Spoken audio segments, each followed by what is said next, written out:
Your average 6-year-old might be obsessed with, I don't know, cars or dinosaurs, but not Oscar Burrow. He picked up an interest in climbing after learning all about Mount Everest at school. Now, that peak might be a little too steep for him at the moment, so he's settling for climbing 12 of the highest mountains in the UK, and it's all for a fantastic cause. They're already halfway through, raising enough money to send families being looked after at Darien House Children's Hospital on holiday.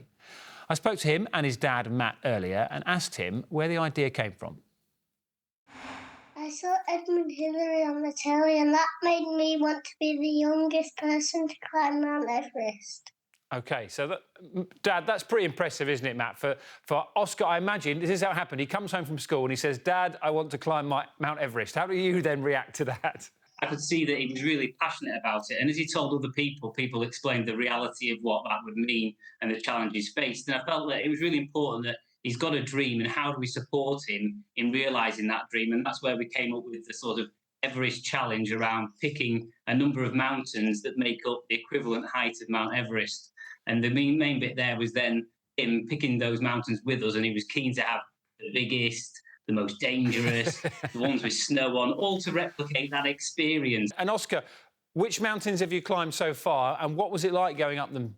Lancashire. And you've done Helvellyn, haven't you? Yeah. Which are the ones? Ingleborough, Yeah. Whernside, Yeah. and Old Manor Coniston. It's a good job Dad's keeping a list. I mean, I know I know you're cracking through them. You've got some more to do. I know you're going to go up Snowdon, I think, next month, which sounds very exciting. Oscar, what is it that you enjoy about climbing these mountains? I think the bit that he finds the most enjoyable is the challenge of getting to the top, Dan. I think that's he's a real goal getter and he likes an ambition to get there. So I think he finds that a big achievement. And he's very, very active. He just loves being in the outdoors. Oscar, have you had any scary moments up the mountain so far? When I climbed up Burrow and Daddy had to hold on to me.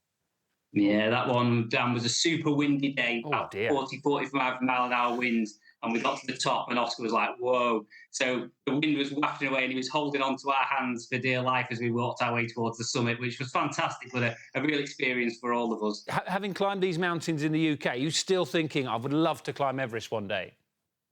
Yeah. And why is that? And what do you want to do when you get to the top of Everest?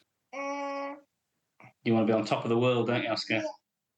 I want to jump off it. He keeps seeing people wing flying, you know, the wingmen that jump off mountains. He keeps thinking that he can just fly off the top. How long do you think it's going to be before you'll be able to climb Everest? You've got a few more mountains to do here in the UK, and then what are you thinking? He's seen, Dan, the youngest person is 13, so he's got himself a few years to work his way around, but to be the youngest, he needs to be under 13. Yeah. I think I'm going to be under 10. No. Under 10? Wow. Well, listen, if you do it when you're 9 years old, you'll have to come back on 5 News and tell us all about it. OK, Oscar, final question. If you do go up Everest and become the youngest person ever to get to the top, before the age of 13, will you take your dad with you? Yeah. I'm glad you said that, because your dad was nodding and looking quite expectantly at you. It's lovely to speak to you both. Oscar, we wish you all the very best. Matt, great to talk to you as well. Take care of yourself and happy climbing. Thank you very much, Dan. I told you he was a superstar. He is watching tonight as well, so well done, Oscar. You were brilliant, and all the best raising money for Darien House, which is a hospice in Chorley.